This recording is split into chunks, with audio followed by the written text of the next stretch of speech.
Okay, good morning. Let me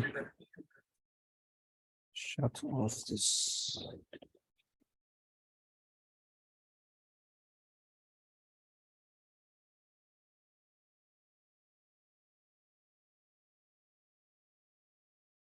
Okay, so it seems things are working.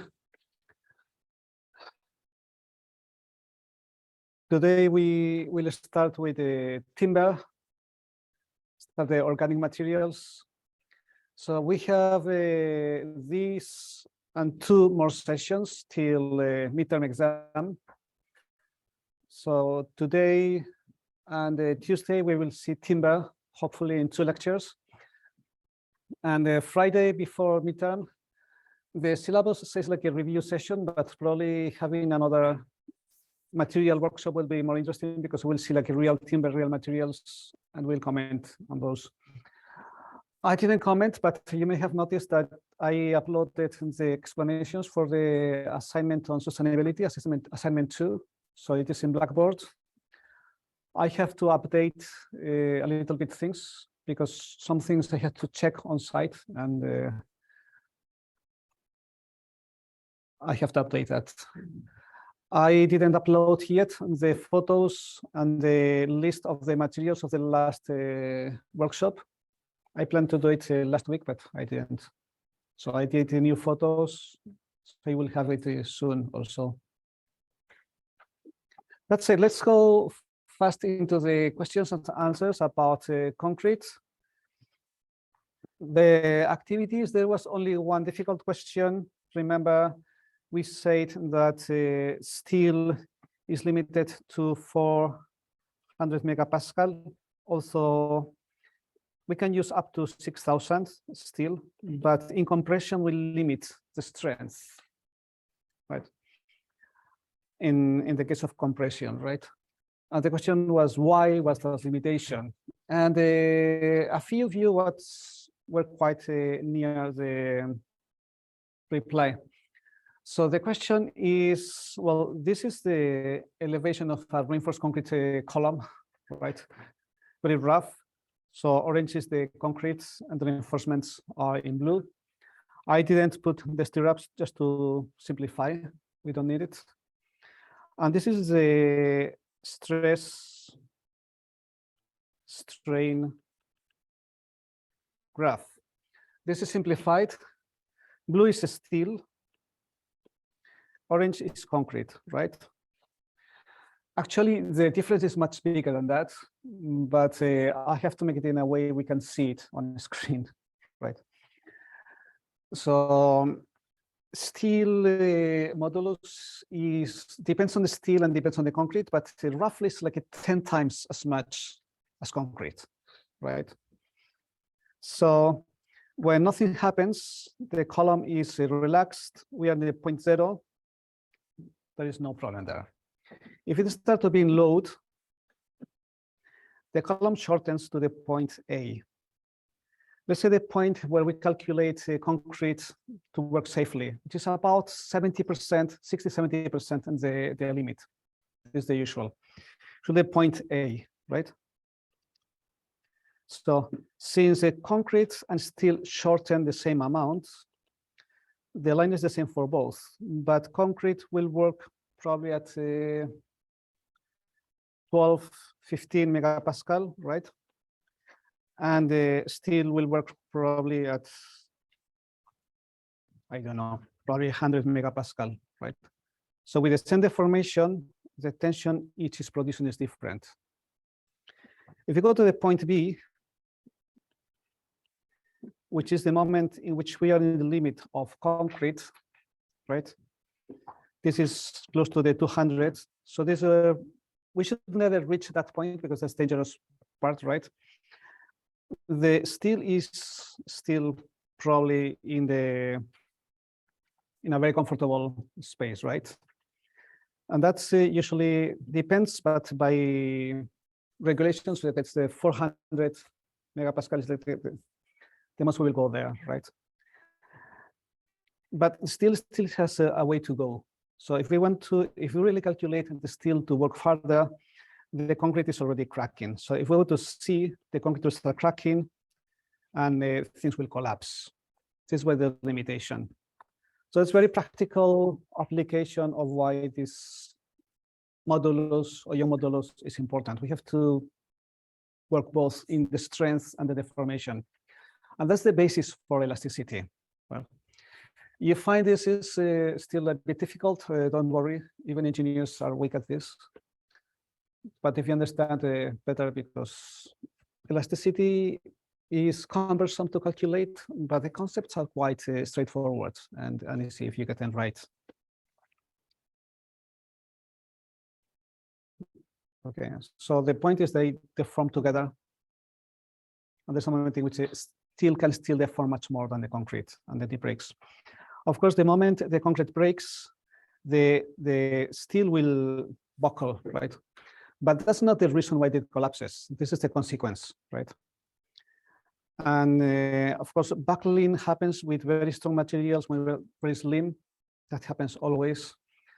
That's a problem of the shape and the structural design, not the nature of the material, right? So if the bars are just alone, it's very easy to bend them, right? That's the buckling effect. Doesn't mean the material is weak, which is still some of you right. The steel is weak in compression. Steel is as strong in compression as it is in tension.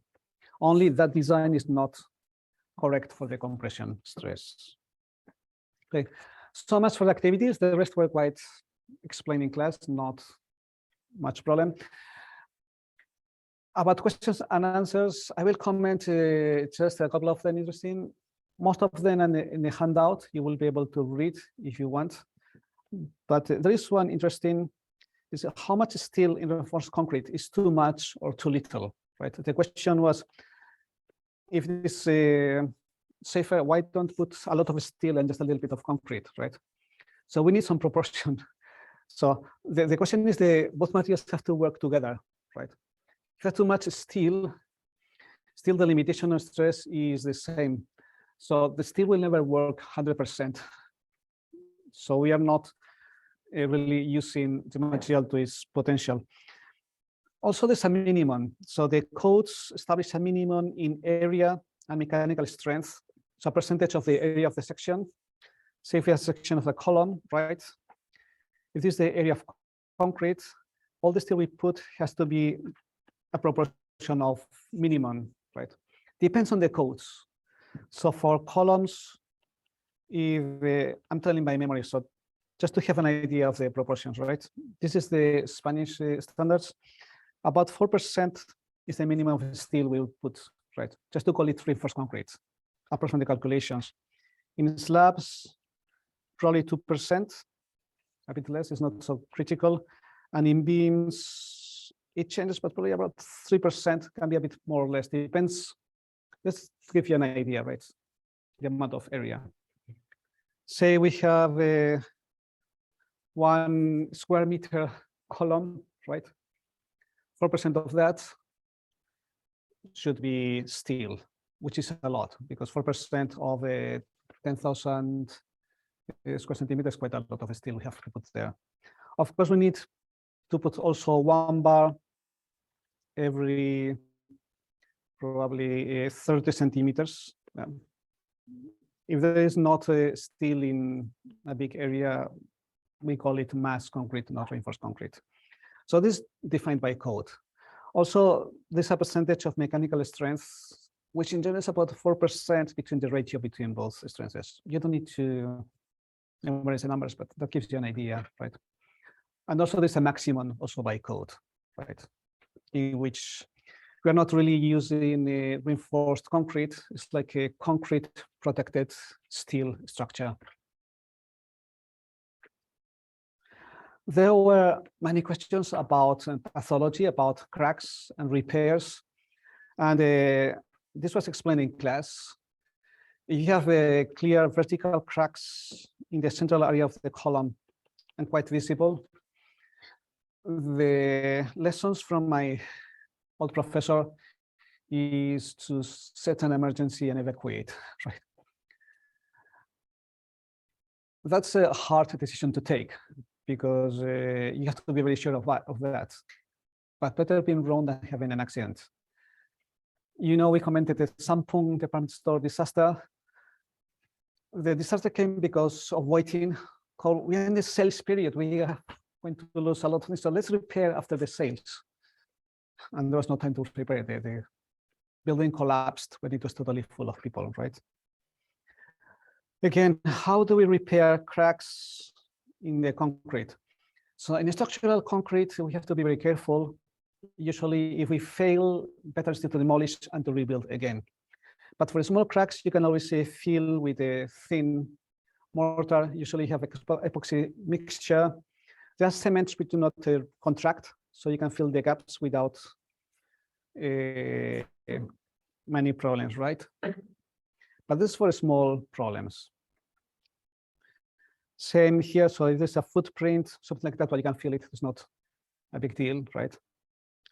But really, if you have problems, the cracks in concrete and the pathologies are like a real full courses on that, right? And the first thing I did was to buy the book when I started working, the book on concrete pathology, which is the SICK. And even there's many things are not so clear. The things are very random, so it's very, very hard thing. Of course, when you make, for example, a beam of concrete and that form, for some reason, changes shape because of the weight, and the concrete becomes like this, that's not repair. It becomes an inverted arc, right? So if you have a problem and you just pour the concrete and it bends, the concrete will be bent. And again, you demolish and remake, or you assume to have something strange there. This one example, practical example I have now. This is my summer house in the sea. And with time, this is over 30 years, right? So just the salinity of the air, of the wind, right, is enough to rust the steel. And we have a problem, we have to clean, and we have to see how, well, we have to calculate the loss of mechanical strength and see how we can add tensile steel, which is not easy, and it is expensive. When you have to pay for it, theory has to be tuned with the possibilities of what you can do. So fiberglass reinforcement, we say this is one of the possibilities to use fiberglass instead of the steel. Lightness is one of the possibilities, right? Because steel is very heavy. The other is that you have tension strength in all directions, right? We reinforce for one direction, but if you have something mixed in the mass, it's kind of isotropous. The concrete will work in tension in any kind of direction, which is quite interesting also. You have, in theory, much more strong structure. And then human error in construction, how we can avoid it? That's a difficult question. We speak it probably later in construction management. Is a basic knowledge of the engineer, right? Clear communication skills of the engineers and the staff doing the drawings, and of course, well-trained professionals on site. So everybody has its share of responsibility, but knowledge, right, to know your subject, to understand it, and to convey it properly, so there's not mistakes, is the basis for us. This is why we insist so much in that graphic information, this XSNU, in showing things in a way that everybody understands what you want to say. And there are small questions. They are interesting, but I think you can read if you want, right? And they're all interesting, but the ones I wanted to comment were those, right? There were more, and I still replied. But that said, we have 1 hour to see the first part of the timber, which is kind of crazy. Timber is probably the most fantastic material, the most beautiful, the greenest we have, but yet the most complex, right? timber makes everything else simple and easy.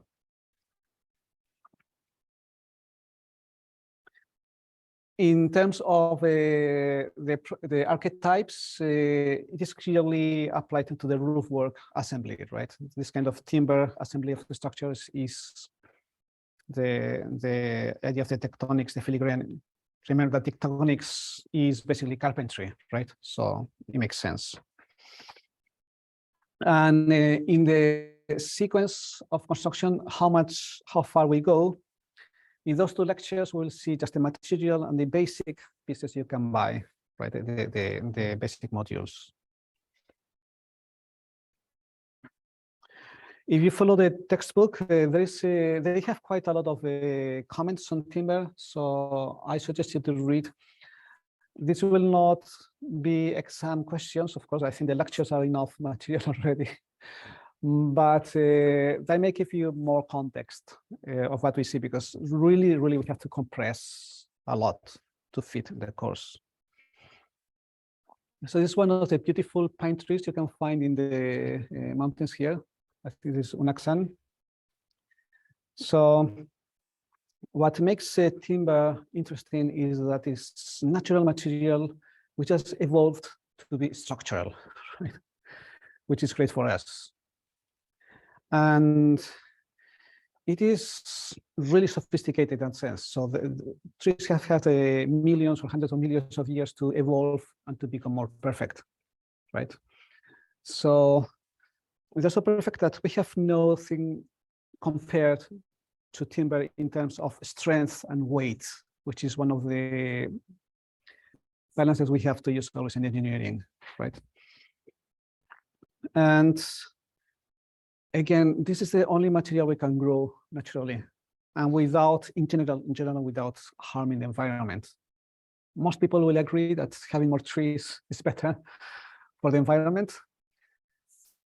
All other materials we have just to take from earth, like the stone or the clay, or we have to fabricate them with energy, right?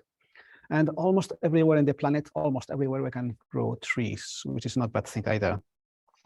So as we said in the beginning, I think the most fascinating, but the most complex material we have at hand. So bear with me, and let's try to enjoy this fast travel adventure into this material. This is another photo taken around the forests here in Seoul. If you see this branch, right, this is a cantilever. And those trees stand typhoons, snow, wind, right, animals on the branches. This would be a nightmare for an engineer. And then most of them stay. Some of them fail, that's true, but the percentage of failure is ridiculous compared with the amount of branches we have. So how we will organize the lecture? As usual, we have some history about timber.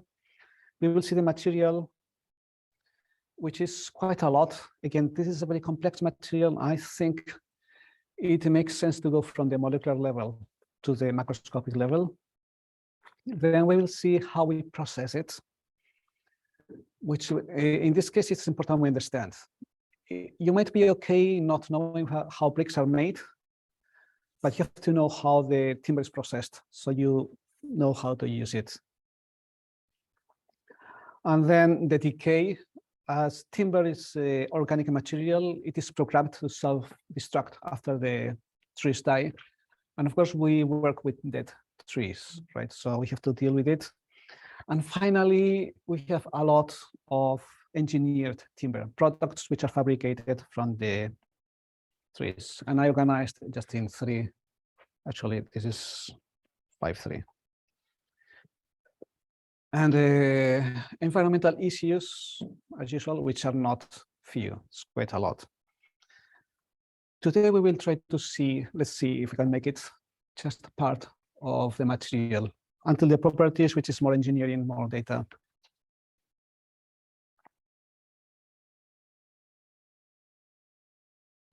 About history, We spoke of stone being like the material used earliest for kind of religious or celebration construction. Timber is like the basis for maybe domestic and housing architecture.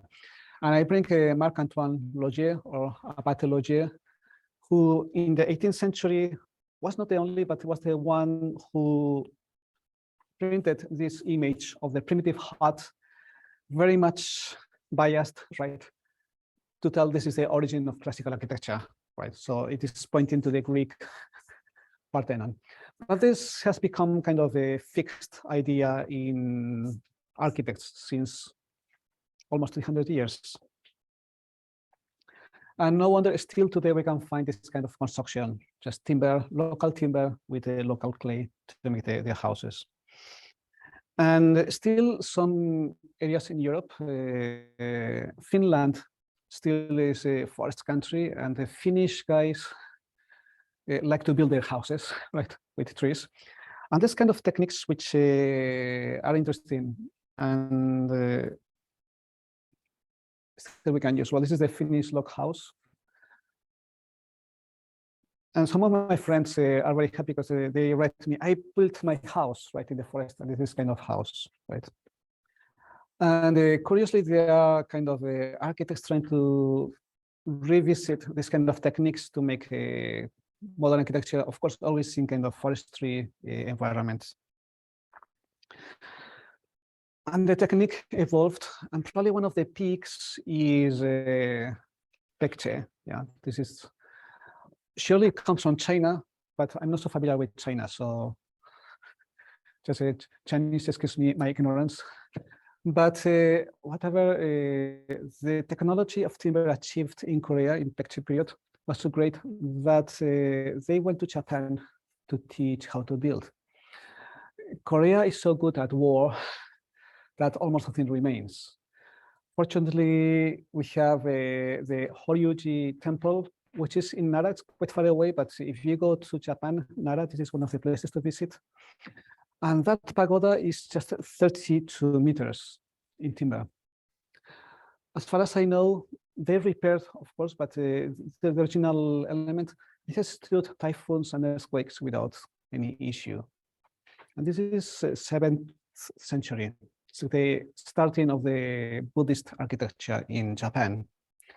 Actually, the temple is Japanese, but if you go there, you will find some kind of familiarity with Korea in terms of the scale and the feeling of materials and so on.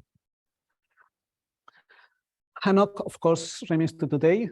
Unfortunately, it's disappearing because it's so difficult to make, so expensive, and so incompatible with our need for density.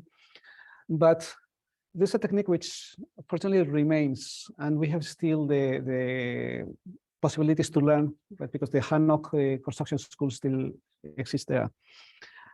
And well,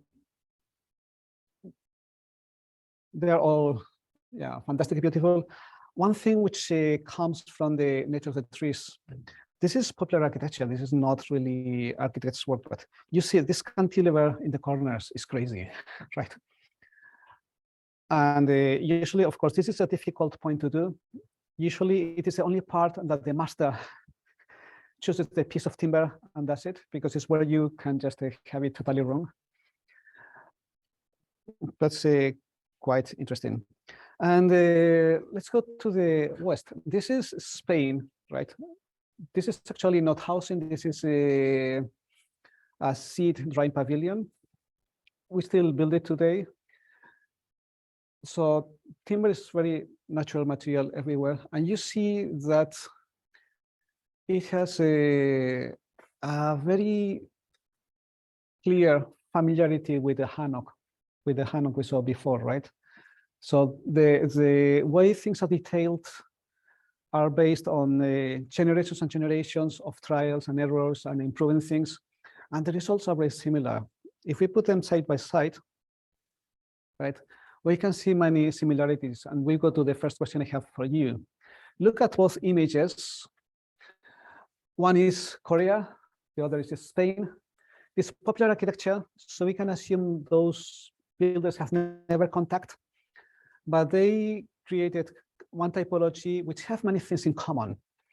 So I invite you to look at them carefully and to annotate the things which are similar. And in the right column, if you find some reason for that, write it, please. So look carefully and see what we can deduce.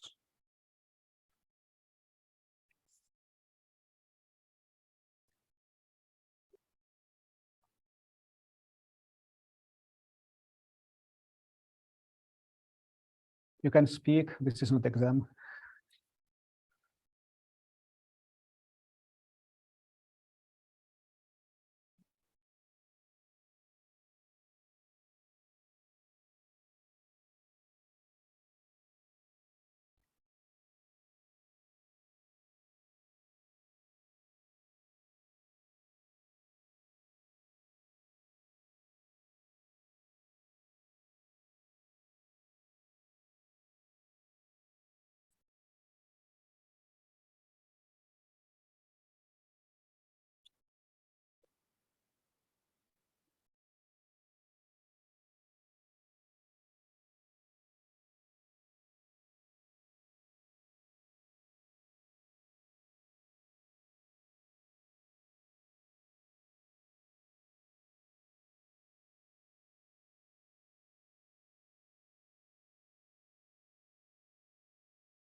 Okay, so I'm sure you were able to find at least 2 or 3 common points, right? Sharon, I usually will comment this next Friday together with the class questions.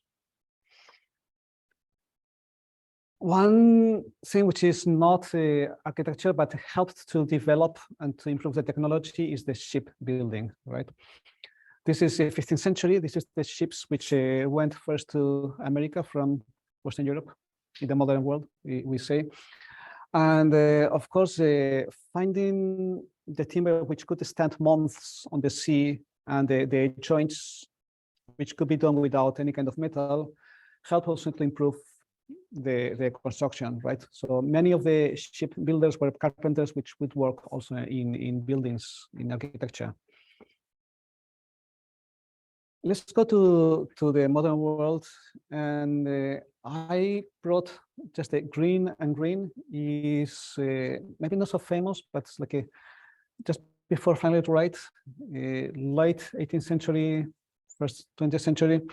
They worked a lot in timber. They have beautiful buildings, and they have this kind of very natural, very, let's say, sensible use of timber in their houses, right? And I brought this. This is interior of that house before. This is just to tell you how much you can do when you embrace design, not only as an exterior image, but as a full idea of the building based on the nature of the timber, not only for making the roofs and the facade, but also to have a one of the interior image just going upstairs and downstairs is kind of experience, not only visual, but tactile and even olfactive, right? Because this timber is waxed. So when you enter those houses, you smell the timber, even 100 years after it was built. Of course, we have to mention Frank Lloyd Wright. America is one place where wooden houses are very common. And the timber was the material he used to make his Usonian houses, which were the houses for the normal people, the cheap construction. You see on the left, the aged timber, which becomes gray, and on the right, just restored, which is one great thing of timber. You can restore it to the original condition. It has a limit on how much you can do it, but this is 80, 90 years after construction, and you can still have a very nice quality of house. And this is 1970. Charles Watmey, probably is not so familiar, is this group of architects, probably Richard Mayer or Peter Eisman, become more familiar, these kind of groups. And he was one of the first to use timber in this kind of renaissance of the Orthodox modernism. this white architecture. At that moment, timber was like very much associated with the traditional construction, right? And this timber is a versatile material and can be as modern as concrete and steel. Like this interesting achievement of this moment. We go to our century, and we have new materials, right? One of the probably most interesting buildings of Richard Rogers, probably the most interesting in Spain, is our airport. There are kilometers of just roof material with bamboo, right? Which is not common material, but there has been a lot of research in the latest 20, 30 years, because bamboo is a material which can compete with steel in terms of strength. And it is almost 20 years. Of course, it is interior, but it is as good as new. This is one example of a fairly long span roof in which we use the engineered timber. In this case, a glulam, right? This we'll see on Tuesday, hopefully, in which we can see that engineered timber elements can be very much competitive to steel or concrete, because you have a big span. You have still the feeling of timber, which is much more warm, less mechanical than steel, and light enough not to overharm the building. Of course, there is a lot to say in Japan. Of course, we commented about Korea also. I put this because this is the house we used as an example for this kind of sequence of construction. So this is the inside of the building, in which the central column, this is what the Japanese call the Tai Bashira, like a central column which supports everything. It's not only structural, but also symbolic, right,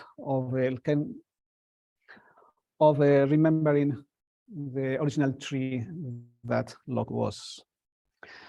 And Fujimoto, Sosuke, also Fujimoto, 2008, one of his first projects which were internationally renowned is a small pavilion. You don't need to make a huge building to do something special, right?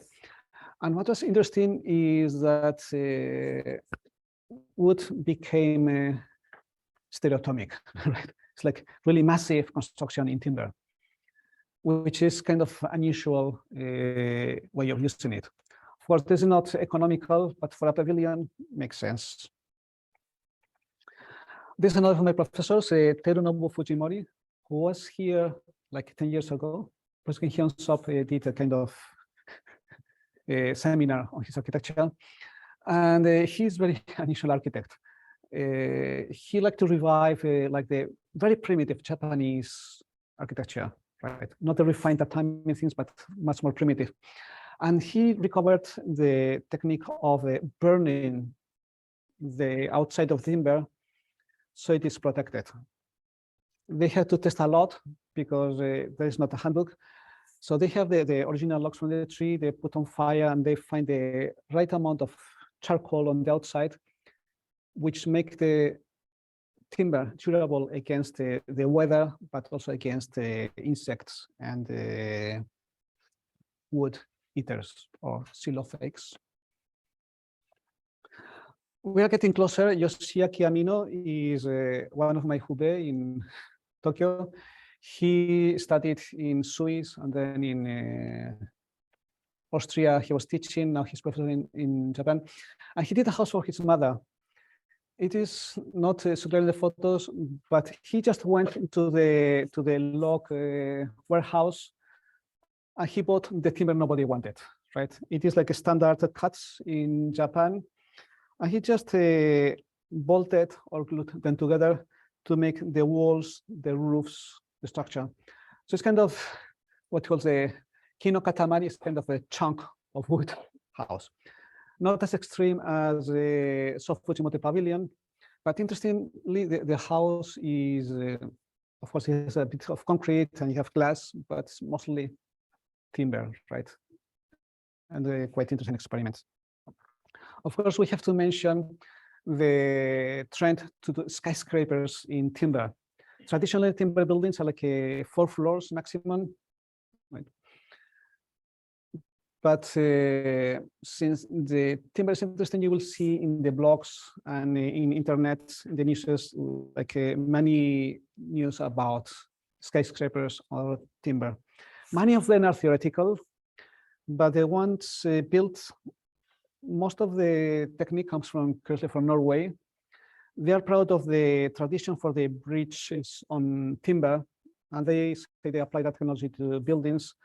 So this was the first like a 14 floors building in timber. Of course, it has timber, but it has steel connections and small layers of concrete for many reasons.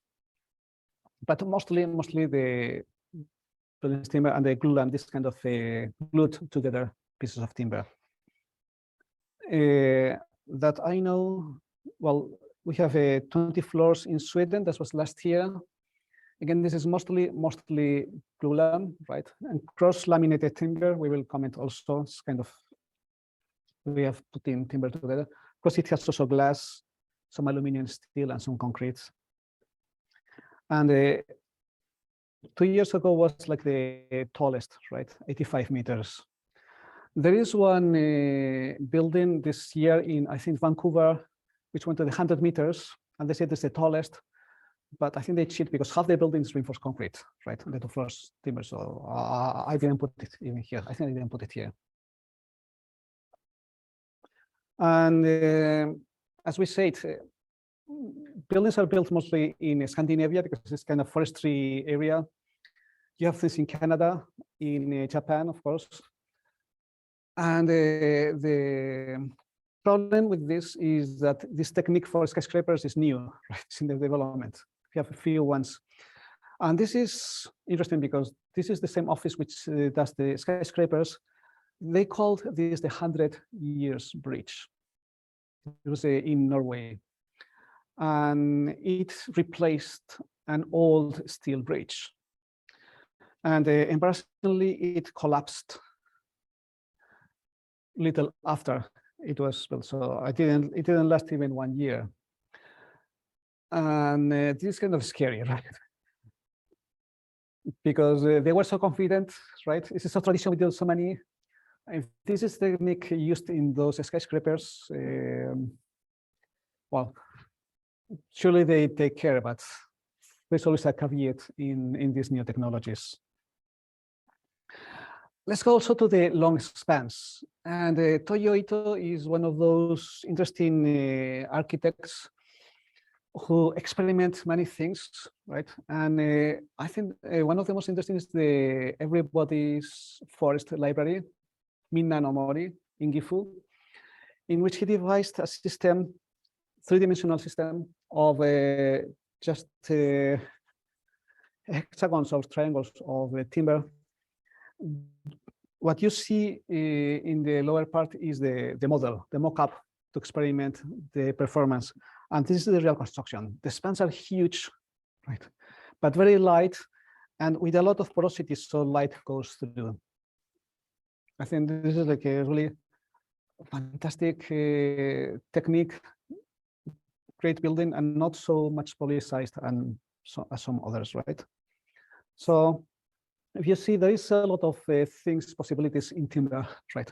For both high buildings and for long spans, but yet the techniques going on. And with that, we go to the theory. We have to start from the trees. All those photos are from Korean forests in the Seoul area. And this is the detail of what we want to see today, right, up to the properties. And to start speaking about timber, we have to speak of trees. And excuse me if this is too simple, but we have always to go to the basics. So we have like two large families of trees.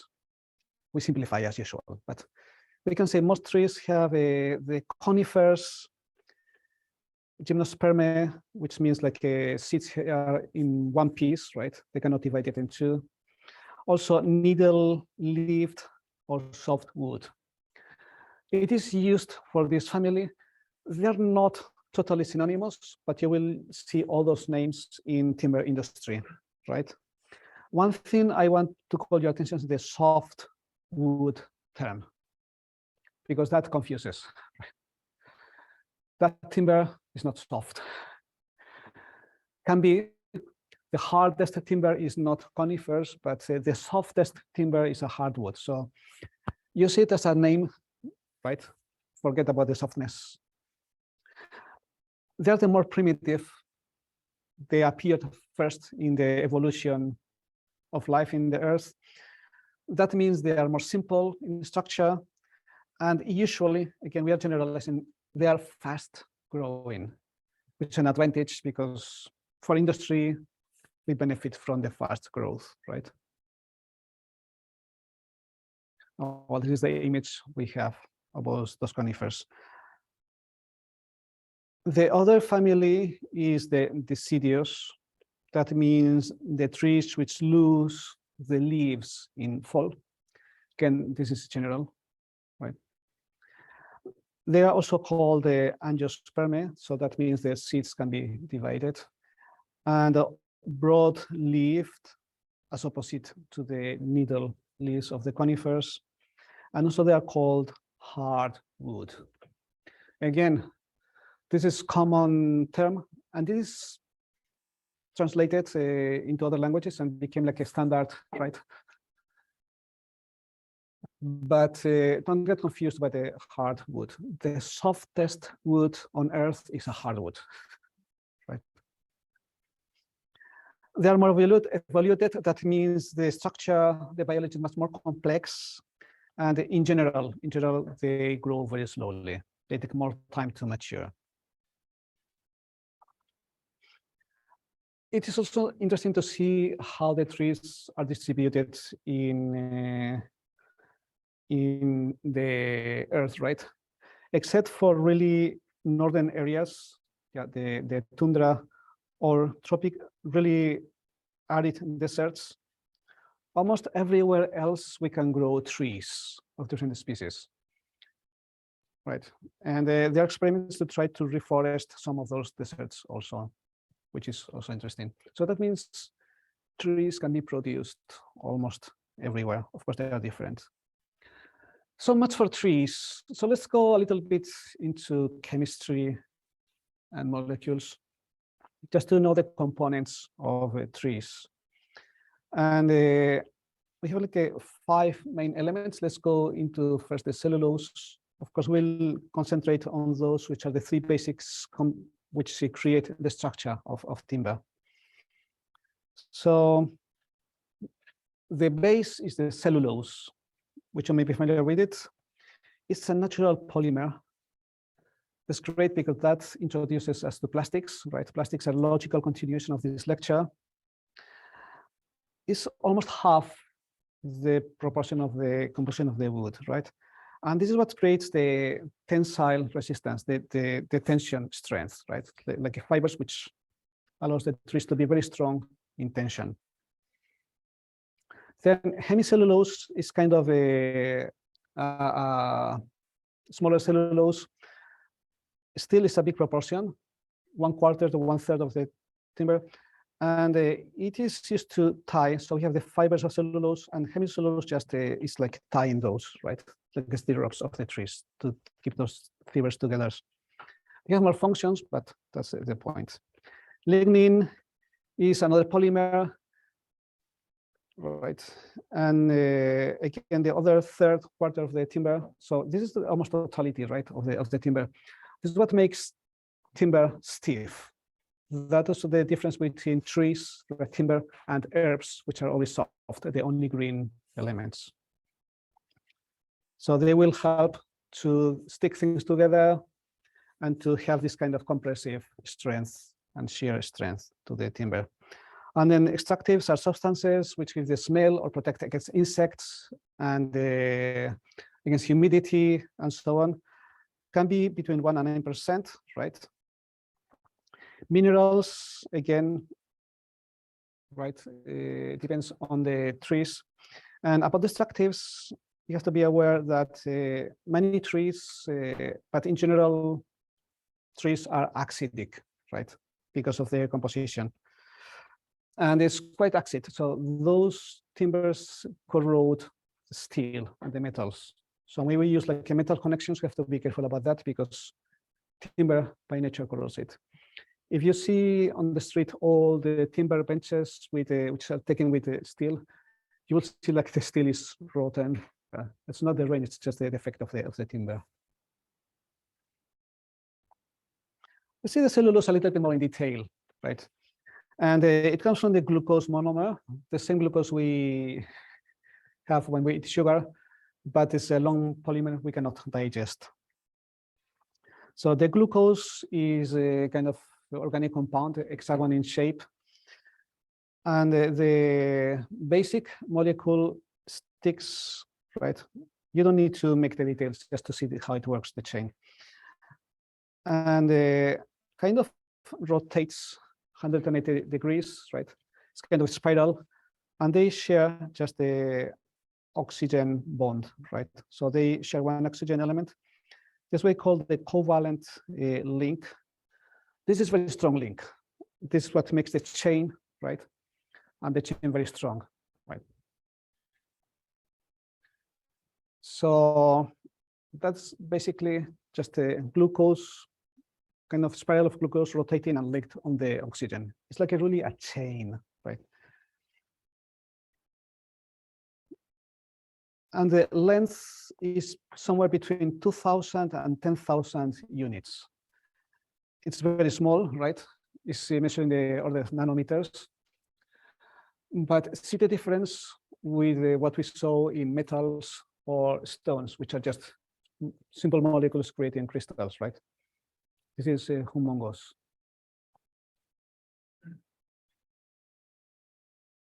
One thing which you may be familiar because paper is made mostly of cellulose, it absorbs water, right? And water makes it soften. So this is something the trees have to work with. They have to be dry. This is where the lignin helps. So the molecules are not flat, right?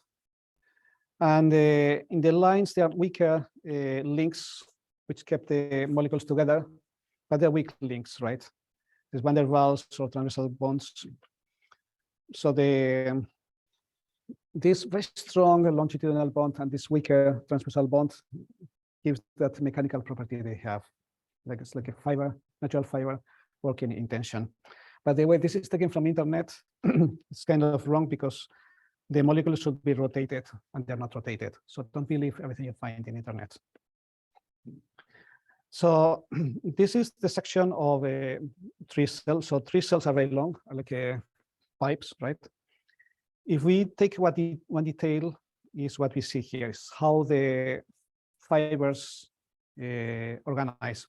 So this is the chains or molecules we saw before, right? So all together create what we call microfibril, which is this kind of organization of the cellulose fibers together. They have crystallized areas. Here crystallized is a bit confusing. Let's say the molecules are organized geometrically. So it's kind of very well organized areas. And they have non-crystallized areas, which is interesting because those fibers are very 10,000 molecules. That's very short, right? So they need to make a full tree. So they need to connect to each other. And what they do is they just overlap, right? They have overlapping areas where these connections happen. See how similar is this to the masonry bonding we have before, right? To try not to have all the connections at the same point, but overlap a little bit. So that connection is a bit layered and shared around. So that's how cellulose happens. Hemicellulose is much shorter, about 200 units. And if this is the packages of cellulose we saw before, you'll see many different ways of drawing it because trees are very different. And surprisingly, many of the illustrations say this is hypothetical modeling. I don't know what that means. I thought we know perfectly how it works, but So this is the packages of microfibrils, and those blues are like the hemicellulose which are tying them together, right? It's like transversal stirrups there. Again, it's hydrophilic, alkali. We know the trees are acidic, so the alkalis attack them, and they just keep things together. Lignin is another polymer which is very stiff, right? And usually wraps around, creates the outer wall of the cell and makes it rigid, protects from water, from humidity, and makes the full structure of the cell. So it's what creates the stiffness. So much for molecules. I hope we didn't go too fast. Well, the concept is easy, just those fibers and they are tied together. At the microscopy level, we have to see a little bit more in detail how these things are organized. This is a transversal section of a timber, probably a hardwood timber, right? So if we approach more, again, the cells are like really like vessels, like pipes, but we can see the fibers there, right? So how are they organized? Well, this is probably the most interesting model I know. We have an outer layer of lignin, right? So it's kind of the out cover, makes it stiff, protects against water, and keeps things tight together. Then of course, gives the shear strength, right? And it keeps the package of those fibers inside. Then we have a transitional area where the hemicellulose stays, right? It's amorphous. And then inside we have the crystalline area, right? So this kind of transition from the very rigid, right, kind of elastic isotropous area and the organized fibrils creates a very complex but very efficient structure, can deal with almost any kind of stress, right? So you have compression, you have shear, you have tensile strength, you have kind of buffer in between, which makes it soften this kind of dynamic actions, right? It's kind of dream structure, but this is microscopic. This is why when you see trees failing, the failure is by separating the fibers. You will see very few fibers really broken in reality, right? By traction.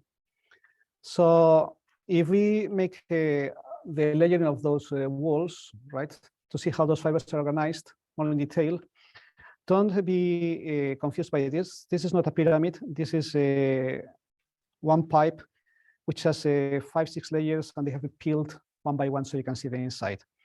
So you have the exterior part, which is the lignin, right? Then it's about 3%. Then we have the random microfibrils, the kind of a cushion in between. Then we have interestingly, like 3 walls, right? Outer, middle, and the inner layer. You don't need to get all the details. I think it's interesting you have the numbers, but I will never ask them. I didn't memorize them, and you don't need to know it. But it is interesting how it is organized. So those 3 layers are the cellulose put in different ways to have this kind of structural function. See how the geometry is very strict, right? All trees have the same direction, all the species. The angles change a little bit, but they are between 60 and 90 degrees in the central part, and between 50 and 70 degrees in the inner part. And actually, there are degrees which are very efficient in terms of sharing all the strengths and moving them around, right? So this is very geometrical, right? Very well organized. And it looks like some really experienced engineer thought about it. If we see, for example, the tallest building in Japan, which is curiously called the Sky Tree Tower, right? It's very much done in a similar way, but with different engineering. So here we have a very rigid core, right? This kind of geometrical outer layer, and then an in-between set of more elastic buffers which allow this to move slightly but be rigid enough. Conceptually, it's the same. Only, of course, this is macroscopic, this is gigantic, the other is microscopic. So we still have a few minutes left. So go to the question 2. I already told you, right? But it's not bad idea. You summarize what points those two structures have in common. The natural microscopic structure of the cells of the tree and this sky tea tower in Japan. Let's have only 1 minute for this because we are really pressed with time.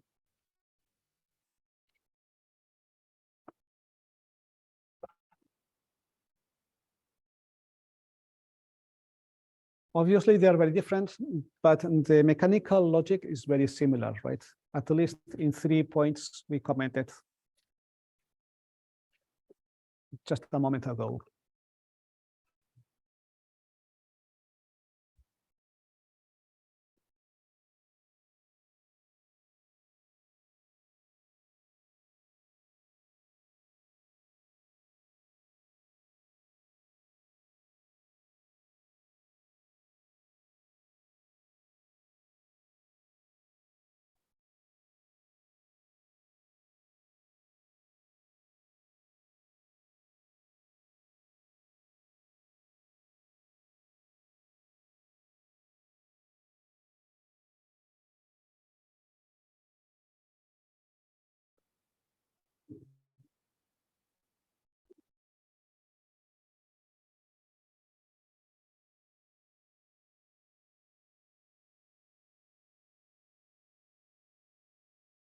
Okay, I think there was not much to the right, but the connection is quite interesting, right?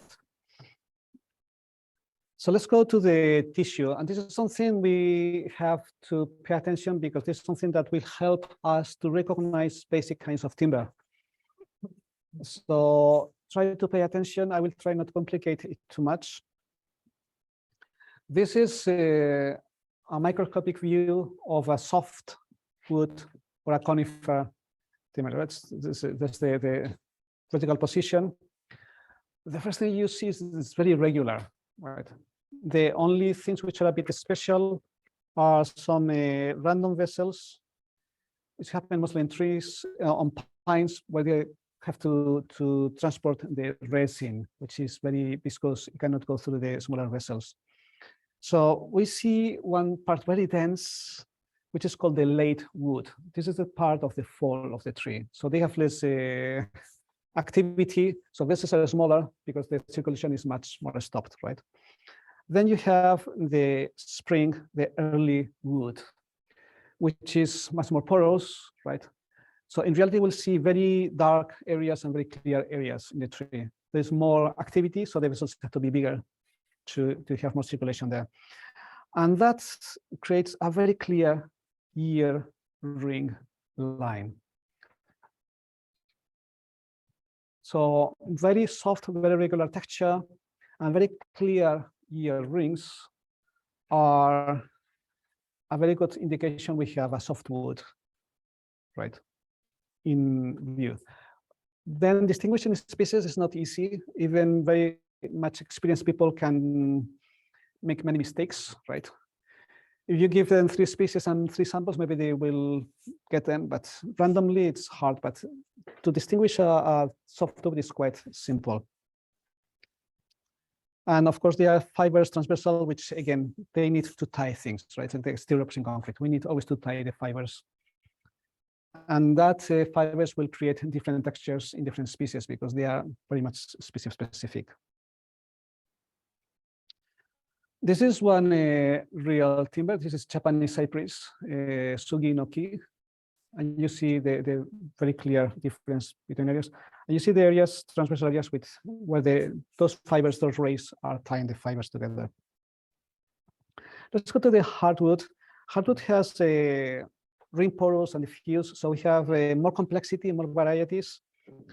But you notice instantly the tissue is much more complex. It's not so clear, right?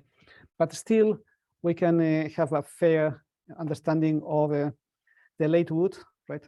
The wood, which is like a very compact, almost no vessels, in fall, while the conifers are still always green and they have some activity, broadleaves are almost dead in winter, right? So they don't need so much circulation.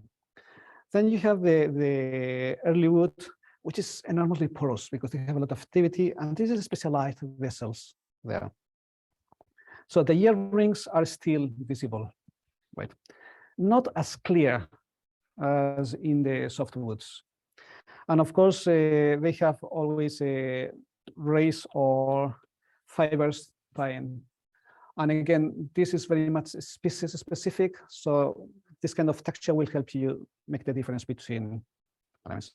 And the most common are oak, right? Chestnut. Oak is very common, very much used element.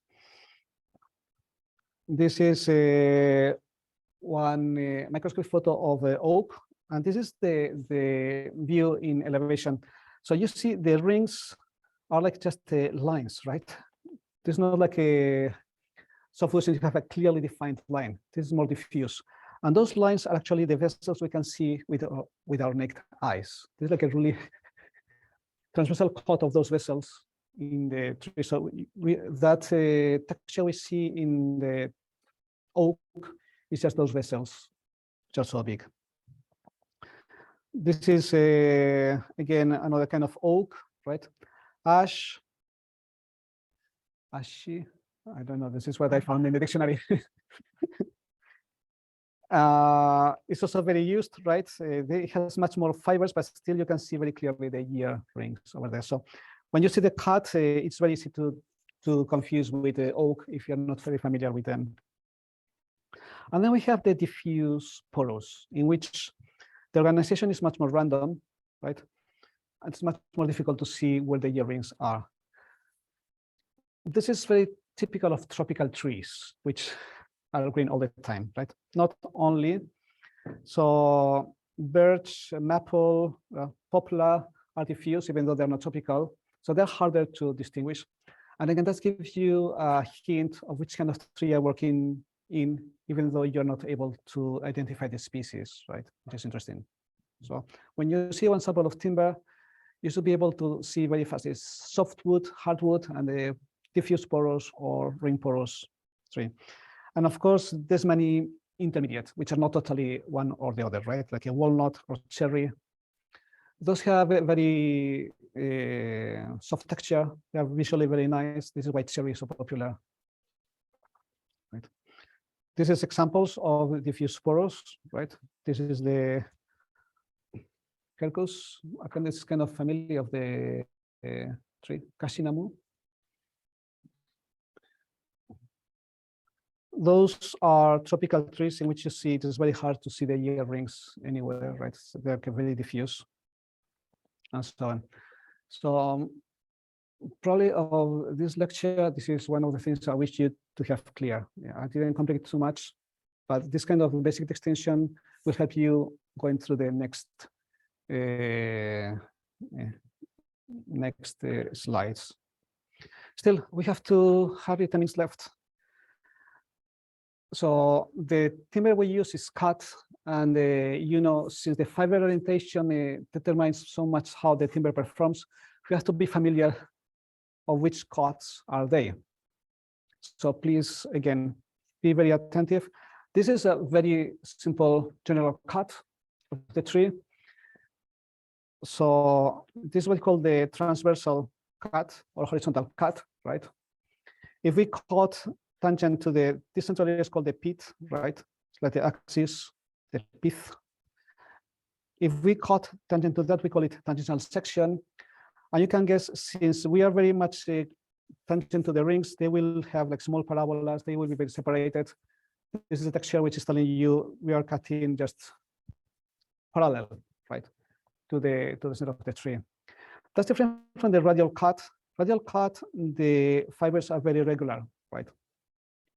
So visually, the tangential cut is interesting, but structurally and mechanically, the radial cuts are more wanted because we have much more regular pattern.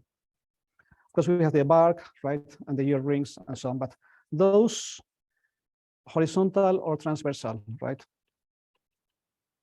The tangential or parallel. And the radial, they are more, it's like the most basic cuts. You should be able to recognize by just looking at the timber. This is another model of this, says more or less the same, but it's telling you more about the bark, right? The growing area, the cambium, things which I give the data. I will never ask so many specialized things. This is more about botanics. So we are very short on time, but I want you please to reproduce diagrammatically this drawing so you memorize and interiorize those three basic cuts of the tree: the transversal or horizontal, right? The tangential and the radial. Those are okay, but at least those three cuts, because for some reason in the exam you'll have a sample of timber and we will ask which cut is that. And it's nice you're aware of it, yes. So this is question 3 then. Thank you for telling. So it's question 3. Then we have a question 4, but surely we have no time for that. I was never good at mathematics. Counting over 3 is quite hard. Yeah, this is very simple, so please do it.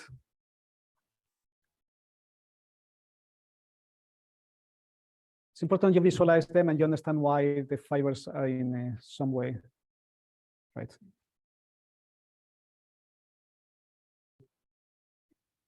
Question 3, right? So you have to draw, yeah. So yeah, so don't worry about it because we'll have no time to make question 4. So you draw it in the space of question 3. Right. That was my mistake, right?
Okay, so I think you have it. If you didn't have time, please go back to the handout and both for the quiz and for the exam, study it because I think it's an important thing to know.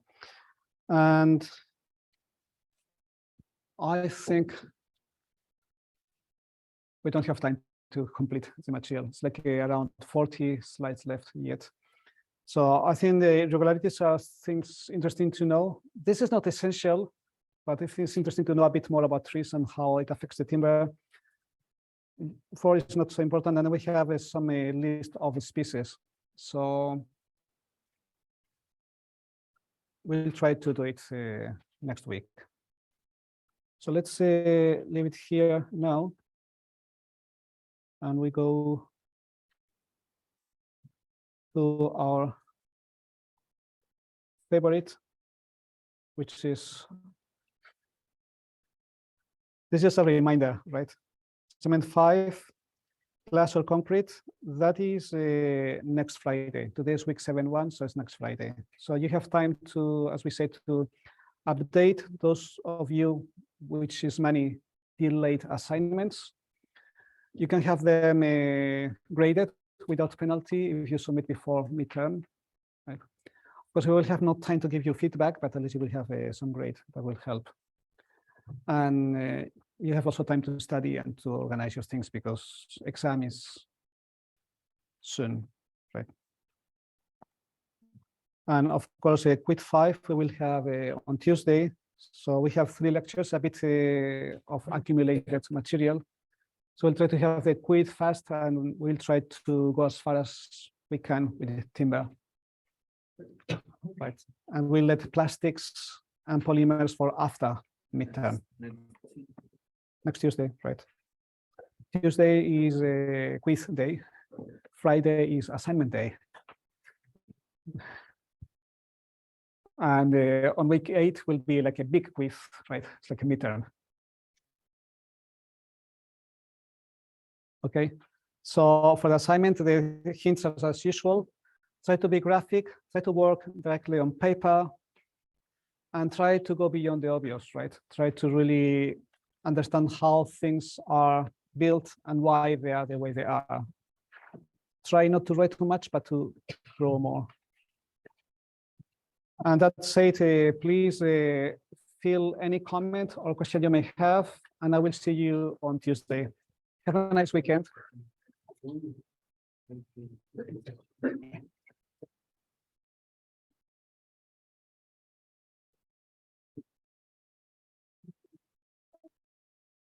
So, are we going to do the midterm on the 25th?